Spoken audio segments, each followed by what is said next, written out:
Palavra aberta. O assassinato do ex-chefe da Polícia Civil de São Paulo, Rui Ferraz Fontes, levanta novamente o debate sobre a atuação de facções criminosas no Brasil. O delegado foi executado friamente com vários tiros de fuzil numa emboscada na noite de segunda-feira na cidade de Praia Grande, no litoral paulista. Ele era considerado inimigo do PCC, o primeiro comando da capital, porque, entre outras ações, realizou o primeiro mapeamento de como atua o grupo criminoso que foi formado em São Paulo. Ele ainda foi o responsável por indiciar toda a cúpula da facção, inclusive Marcola, antes de os bandidos serem isolados em uma penitenciária no regime disciplinar diferenciado. E agora, em setembro, a Comissão de Segurança Pública da Câmara dos Deputados aprovou um projeto de lei que equipara as ações de facções criminosas e milícias ao terrorismo. Para debater o atual cenário de atuação das quadrilhas no país e o que pode ser feito para combatê-las, Kátia Pereira e eu, Eustáquio Ramos, estamos recebendo agora no Palavra Aberta o fundador e coordenador do CRISP, o Centro de Estudos de Criminalidade e Segurança Pública da UFMG, professor Cláudio Beato, que é doutor em Sociologia, já atuou em universidades dos Estados Unidos como Harvard, e é consultor internacional de segurança pública. Professor Cláudio Beato, bom dia, obrigado pela presença. Bom dia, é um enorme prazer estar aqui. Tenho certeza que vamos ter um bom papo aqui agora. Obrigada pela presença, professor. Estamos recebendo também o advogado criminalista Lúcio Adolfo, que chegou a atuar como defensor contra o traficante Fernandinho Beiramar, já atuou em 2.251 júris, incluindo aí os júris de Malacacheta, de Unai, tem 20 livros publicados, é também presidente nacional da Comissão do Júri da Associação Nacional da Advocacia Criminal. Doutor Lúcio Adolfo, obrigada pela presença, bom dia. Prazer é meu, Kátia. Eu sempre renovo a minha esperança na divulgação e na capacidade de comunicação quando visito Itatiaia, em particular o convite de vocês ao Palavra Aberta. Obrigada. Começando com o professor Cláudio Beato. Professor, tem jeito de combater essas facções criminosas? PCC, por exemplo, Comando Vermelho, tem jeito de eliminar ou é só minimizar as ações dela? Olha, ter jeito tem. A gente já viu casos na América Latina, na Colômbia, por exemplo, que houve uma grande guinada, não se acaba por razões que a gente tem que ver que tem certas coisas que você não consegue acabar, com essa questão do tráfico de drogas, mas você consegue acabar com isso que está ocorrendo muito, esse crescimento na política, e agora a gente tem visto também na economia, através, enfim, da infiltração aí na Faria Lima, né, como eles falam. Então tem que sim, tem como, porque isso já foi feito, é possível e tem estratégias para se fazer isso. Quais seriam elas, desculpa, Kátia, essas estratégias? Olha, é fazer uma coisa que nunca se fez no Brasil, é difícil, o Brasil está muito atrasado, que é atuar de forma integrada com relação a isso. Nessa última operação que a gente viu, onde você tem a Receita atuando junto com as polícias, atuando junto, enfim, mesmo com as forças locais, como isso rendeu, né, bons frutos, e eu acho que o caminho por aí. O problema das forças-tarefa é que elas têm data para acabar, e você tinha que ter uma espécie de força-tarefa permanente que congregasse todos esses atores. Os fatores contra, né, enfim, as dificuldades que você tem isso, tem a ver com um certo corporativismo das polícias que não gostam de passar e de compartilhar essas informações, tem a ver com as dificuldades também de natureza legislativa, né? A gente precisaria ter alguma modificação aí na legislação penal para tratar desse assunto, não necessariamente terrorismo, né? E tem a ver também, eu acho que com um aspecto disso se tornar uma política de Estado, né? Isso não pode estar apenas ao sabor, enfim, dos ventos políticos. O problema é que nesse tempo de polarização que a gente vive hoje, você tem guinadas de 4 em 4 anos. Ainda gostaria de ouvir o senhor aqui nessa fala inicial, professor Cláudio Beato. A gente viu nessa operação que o senhor acabou de citar, né, a facção criminosa do agro ao mercado financeiro. E a dimensão é essa, o crime organizado está infiltrado de tal maneira que isso é só a ponta do que a gente viu. Tem mais além disso, professor?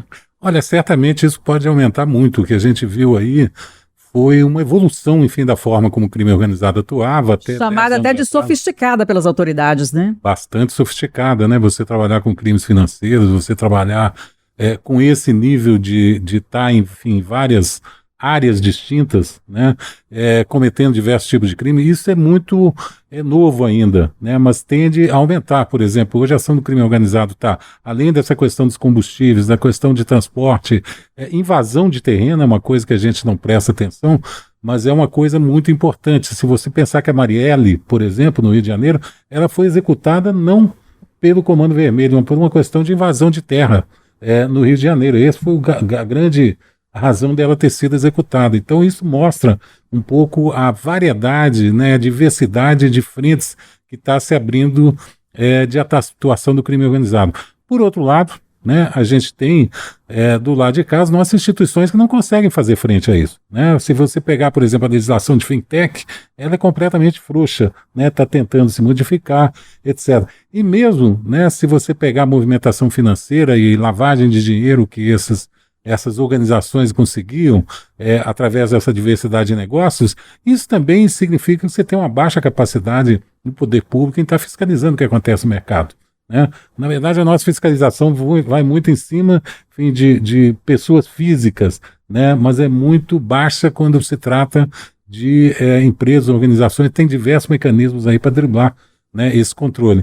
Então nós temos, de um lado, esse problema institucional, né, que nós temos que encarar, refazer, reestruturar. Nós temos esse problema do próprio crescimento das instituições que cresceram aí, eu acho, por ausência do poder público em estar perseguindo, né? Porque esse problema do PCC, por exemplo, ele começou lá atrás, né? E começou como uma pequena, entre aspas, organização. Na verdade, era foi criado para se proteger do Estado, depois do massacre de Carandiru. Essa é a origem do PCC. Ou seja, várias coisas já estão erradas aí. Primeiro, um massacre dentro de uma instituição que é do Estado. Segundo, isso levou à criação de uma entidade para se proteger e que adquiriu essa dimensão e hoje está presente em quase todos os estados brasileiros. Advogado criminalista Lúcio Adolfo, essa proposta em tramitação no Congresso Nacional de equiparar as ações de facções criminosas e milícias ao terrorismo, que nos assusta, né, toda vez que a gente fala em ato terrorista no exterior. Seria o caminho ou não?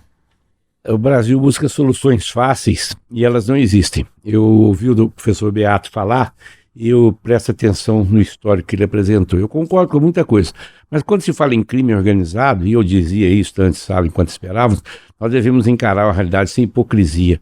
Acho que era hora de falar que não é que o crime seja organizado, é que o Estado está desorganizado.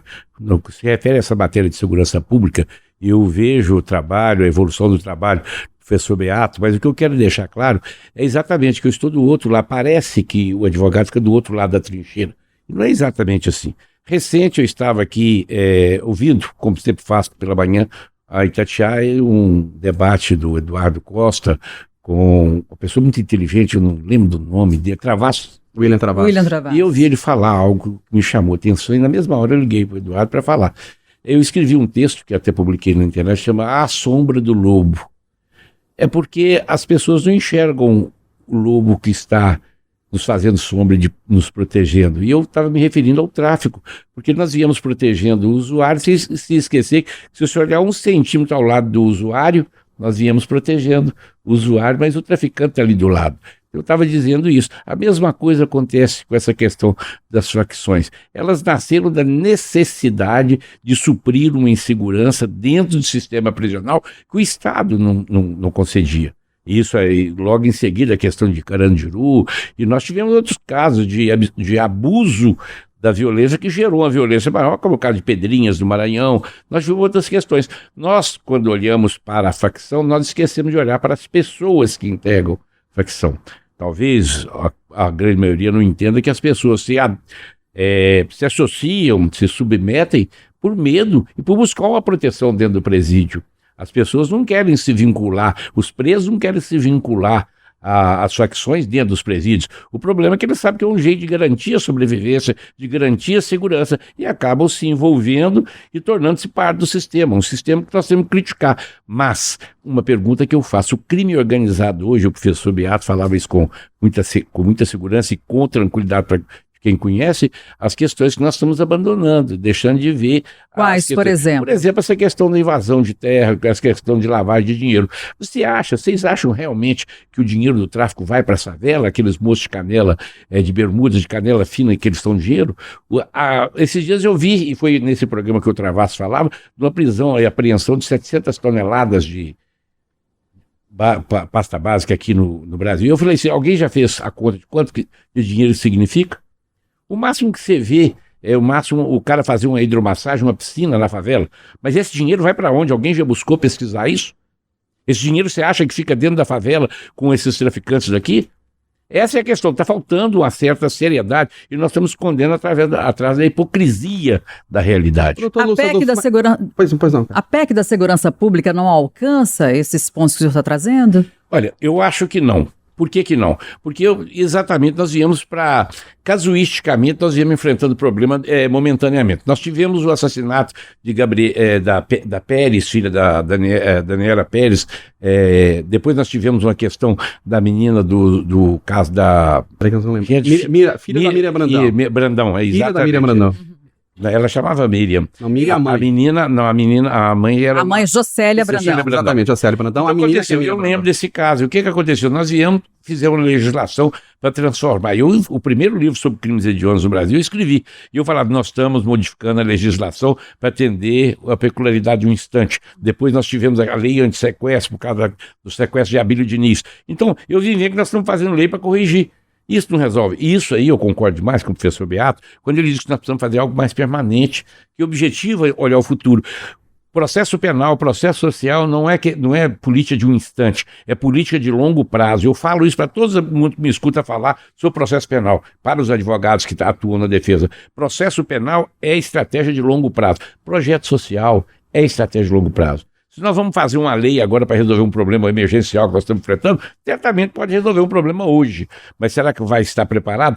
Essa questão da ideia do professor de fazer comissões permanentes, operações permanentes, é verdade, é necessário. O crime não está organizado, o Estado está desorganizado e que se organiza quando lhe interessa.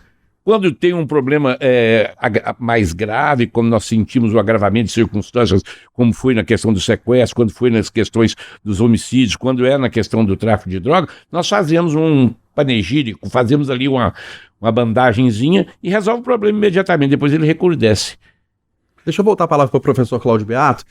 O senhor e o doutor Lúcio falaram que essas facções começaram as suas atividades para se proteger de eventuais abusos do poder público, no caso do massacre do Carandiru, por exemplo. Mas onde que foi o problema para que esse grupo, que teoricamente seria interessante, né, para se proteger contra abusos do Estado, onde que houve o problema para que esses grupos se transformassem no que são hoje? Cometendo crimes bárbaros, por exemplo, as investigações estão em curso ainda, mas cometendo crimes bárbaros como o assassinato do ex-chefe da Polícia Civil lá em São Paulo, ataques em São Paulo lá em 2006. A gente viu aquele crime no aeroporto de Guarulhos. Sim, aqueles ataques em São Paulo com dezenas de mortos e isso foi atribuído a facções criminosas. Por que esses grupos de proteção viraram essas organizações perigosas? Olha, tem uma série de coisas que acontecem aí no meio do caminho que a gente tem uma coisa, né, uma máxima da engenharia que é o seguinte: quando você está usando a força e não funciona, você usa mais força. É um pouco isso que se faz no Brasil em termos de política pública, ou seja, se acontece alguma coisa dessa, o que você faz? Você aperta a legislação, você compra mais carros, bota mais o combate. Por exemplo, no caso de São Paulo, o secretário de Segurança, você vê que lá eles fizeram aquela operação, né, que foi muito bem sucedida, mas antes ele tinha feito uma lá na Baixada Santista que matou 84 pessoas e não mudou absolutamente nada. Continuou tudo do mesmo tamanho, ou seja, a gente tem aí um problema de, vamos dizer, de um certo curandeirismo, né, que prevalece aí em relação à segurança pública. Para funcionar, né, você não pode deixar essas organizações recrudescerem do jeito que aconteceu. O problema é que isso nunca foi um problema público, vamos dizer, para o poder público se preocupar com isso. Em parte porque a gente acredita que o que acontece dentro dos presídios não é de interesse da sociedade. Professor, se você me permite, só uma observaçãozinha, que antes que eu me perca no contexto, é porque está faltando uma certa visão mais objetiva, que os bandidos não saem da prisão. Os faccionados não saem da prisão. Isso está entrando dentro das prisões. Essa é a realidade, não vamos fechar o olho, não. O cara está preso, se ele tem telefone, se ele tem comunicação, é uma questão daqui de fora, não é lá de dentro. Então alguém precisa ter mais seriedade para enxergar isso. O cidadão está preso, de repente o resultado está aqui fora, eles não estão saindo para fazer isso. Nós estamos permitindo que as informações saiam, que haja trânsito de informação, que haja tráfico de influência, mas vocês estão esquecendo da atuação de quem está aqui fora. Não é o pessoal do faccionado lá dentro, não. Pois não, Não só, se você pegar, por exemplo, outro dia eu estava vendo uma entrevista, acho que do GAR, que é ele chamando a atenção de que os familiares dessas grandes lideranças do Marquel, eles chegam para dia de visita com carros importados, todos eles moram em condomínios caríssimos fora do sistema prisional. Quer dizer, claramente você está vendo ali um descontrole enorme em relação, né, aonde é que esse dinheiro vai parar, como vai parar. Mas a questão, eu acho que é crucial aqui, é a gente começar a pensar em monitorar isso de uma forma mais... através da inteligência. Conforme eu falei, uma das dificuldades que você tem, por exemplo, a Polícia Federal é contra uma criação de uma agência federal. A né, Polícia Federal é contra? Porque eles acham que já estão fazendo isso. Né? Você não precisaria de mais... Tem vaidade, então. Olha, se você perguntar uma causa de crime no Brasil, vaidade certamente está uma das primeiras. Porque o que a gente tem aí de vamos dizer... ciúmes corporativos, né? A gente está vendo, por exemplo, em relação às polícias... Desculpa, até não compartilhamento de informações. Uma polícia não passa informação para outra. Não passa. E você tem uma briga enorme. Agora, por exemplo, a gente está vendo a emergência das guardas municipais, que viraram polícia, e uma ciumeira enorme porque eles não podem. Porque isso aí é outra coisa interessante, né? A gente começar. Porque ao lado do crime organizado, você tem o crime desorganizado, que é o que incomoda a população, né? A população não está tão incomodada com o que acontece na Faria Lima. Ela está preocupada em poder sair na esquina sem ter o celular roubado, etc. Esse tipo de crime, de desordem, é o que mais está incomodando as pessoas, que não está crescendo. E existe um outro problema social que esses grupos, eles acabam, entre aspas, dando segurança para a comunidade. Não permitindo que alguns crimes ocorram, dando suporte com gás, com TV a cabo. Ainda existe esse problema, né, professor? Isso é o vácuo do poder público que a gente tem nesses locais, né? Então não está equivocado, eu queria saber dos dois, Eustáquio, se você me permite, a gente pensar que o crime organizado hoje é mais forte que o Estado. Não, ainda não. Não? Pode ser que fique. A gente já tem casos aí de falência de narco-estado. A Colômbia foi um caso desse, em que o descontrole era total. Eles estavam, enfim, todas as esferas do poder público. Por enquanto, ainda o crime organizado está começando a ensaiar os primeiros passos aí na política, nas câmaras municipais, uma coisa. É claro que eles chegaram, enfim, a um nível até federal. A gente sabe disso. Agora, não é ainda vamos dizer, uma tomada de conta, né? Mas se deixar, chega lá. Professor, essa é a questão. O que nós não observamos, eu tenho insistido nisso, eu sou advogado e vi há algum tempo atrás o narcotráfico, as facções começaram a investir na formação de advogados. Isso ninguém observa. Juízes. Sim. Então nós já estamos tendo escolas recebendo pessoas das comunidades, mas que vêm absolutamente comprometidos com o pensamento dessas facções.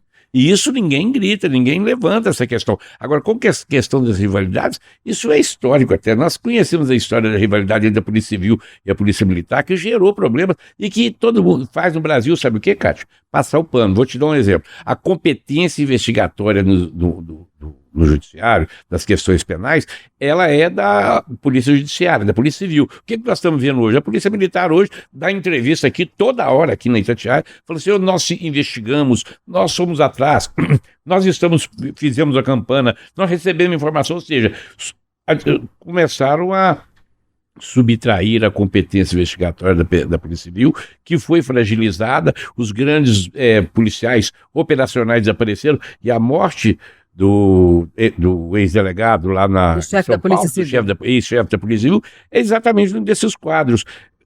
A Polícia Civil fragilizada, deixa exposta os seus grandes profissionais. Em Minas Gerais tem exemplos desse tamanho também. Não precisamos ir só a São Paulo, só por causa da atualidade. Nós temos policiais que se mostraram presentes, competentes, combatentes, que depois foram vítimas ou do sistema ou da vingança jurídica. Eu não vou citar nomes aqui, porque eu participei de vários julgamentos nisso aqui. O que nós precisamos abrir o olho é o seguinte: como nós vamos impedir a escalada, que o professor Beato falou muito bem. Não estamos ainda lá, mas nós estamos caminhando. para isso. Por isso que eu acho que nós temos que fazer um controle de todos os meios. Não é só essa questão de segurança, a cadeia tem que ser fechada, mas nós temos que começar a mexer na raiz. A raiz é um problema social. Você tem aí, vamos dizer, um espectro de coisas sociais, né? O Brasil é um país extremamente desigual, é um país que dá pouca oportunidade para jovens e com isso você cresce a base de recrutamento, principalmente, né, um dos grandes passos para esse upgrade no crime tem a ver com o sistema prisional. Na hora que você entra lá dentro, realmente aquilo é uma universidade, você vê, e para se proteger ali você tem que se aliar a esse ou aquele grupo lá dentro, não há outra saída. Isso não é diferente de outras, vamos dizer, penitenciárias nos Estados Unidos, sim, dá exemplo, em outros países. Sim, puxa vida, você tem essa questão dos grupos, por exemplo, que dominaram El Salvador, México. São grupos que surgiram no interior dos presídios norte-americanos. Eles, inclusive, têm aquelas tatuagens, todas aquelas identificações, mas depois eles foram exportados, né, numa política muito parecida com o que se faz hoje, em massa de volta para El Salvador. Alguns deles não falavam sequer espanhol, né, só falavam inglês porque tinham sido criados, nascidos e criados. Então era a mesma política de imigração que se faz hoje, que provavelmente vai criar muitos problemas hoje em dia na América Latina. Professor, para a gente encerrar, existe algum exemplo, algum modelo hoje pelo mundo a ser seguido? E que modelo é esse? Olha, com relação ao crime organizado propriamente dito, você tem que olhar para a Itália, enfim, o que eles fizeram lá em relação às organizações mafiosas. Você tem que olhar um pouco também para a Colômbia, embora a Colômbia ainda tenha deteriorado, mas de qualquer forma, na Colômbia eles fizeram uma coisa que eu acho que a gente tinha que começar a fazer, que é separar o problema das drogas do problema do crime organizado. Por quê?